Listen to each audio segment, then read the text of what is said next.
from start to finish, that was a pure and utter shit show. I mean, there's no other way to look at it, but that was a shit show. From the team selection, from the preparation, from the players we had available, from the squad we had available, from our tactics, from everything that went or happened off the field, from everything that happened on the field, from how we took their opposition team, from how we set up, from how we couldn't break down the play, from how we couldn't turn over balls, from how we couldn't string two passes together, from how we kept launching the ball up top, from our substitutions, from changing Sufal to Johnson, from giving 10 minutes from our attacking options at the end, only 10 minutes of the game, from choosing Danny Ings, who produces nothing week in and week out when he plays for West Ham. That adds to the equation. That was a pure and utter shit show from West Ham. West Ham have been knocked out of the FA Cup again, but it's just in the mannerisms that we're getting knocked out in these two competitions, the League Cup and the FA Cup in particular. Now, listen, half glass full West Ham fan. I'm happy where we are in the league. I'm happy what we're doing in Europe, but I still want us to do really well in the domestic cups. And I think FA Cup and League Cup are realistic targets for West Ham to try and push ourselves and push the boundaries and push further into those cup competitions. But if you are going to produce a team like that for a game against Bristol City, then I don't see the benefits when these players are not stepping up to the occasion. By no means they are stepping up to the occasion. There is nothing you can do, in my honest, genuine opinion, that can make those 11 players that played yesterday against Bristol City perform again for West Ham, because we've seen it many a time. The backup players, the rest of the squad is not strong enough. We need strength and depth. Wow, we need that strength and depth. And that game again was another highlight to me as a positive West Ham fan, you could say. So you take Sufal, who I think is good on his day, but when he's not great and he gets far forward, he gets a little bit blasé with his passes and gives the ball away several amount of times. Mavropanos, I'm not going to lie to you, my jury is out on him with regards to the game. I do not think he is the finished article by no means. I feel like we're a lot more competent when we have Agerd. However, people will question me on errors that he makes. I still think we're competent back there in defence. My concern with Zuma is the same concern that we'll have.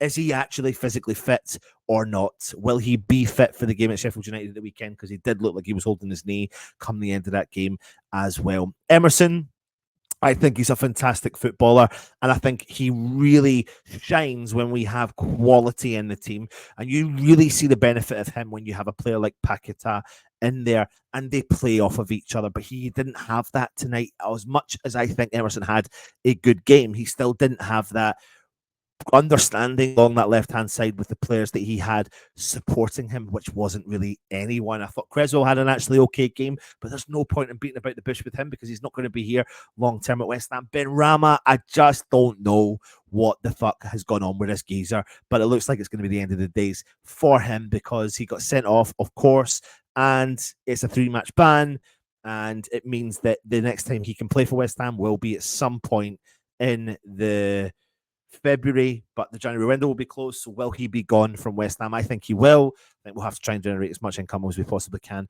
for him. Tommy Suchek, James Ward-Prowse in the middle of the park went completely missing and could not string two passes together, couldn't get the balls into the box.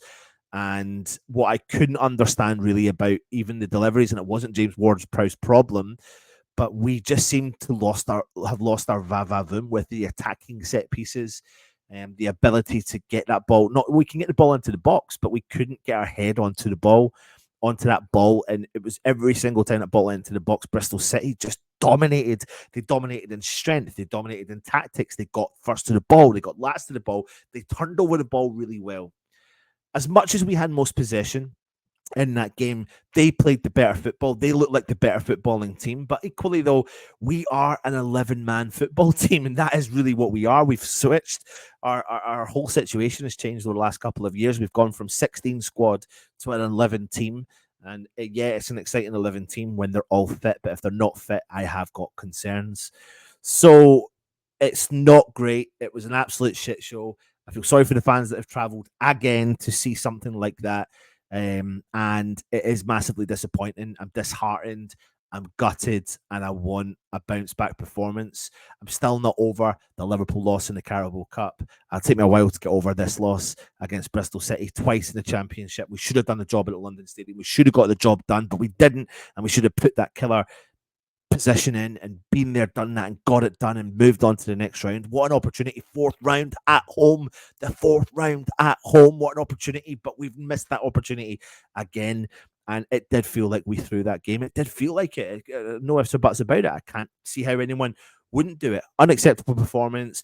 It just shows that these squad players are not good enough at West Ham. There's an element of West Ham growing as a unit and as a team, and our expectations have been driven up higher than what they have been before. But what that also means is managing expectations. And I wonder if we can only manage a really strong 11, but can't manage the rhetoric of having to, 5 or 6 other players there who don't like getting game time. And people talk about the usage of the squad and playing regular game time. But what I've saw there tonight and what I've saw in previous games when these players have played, they just don't step up.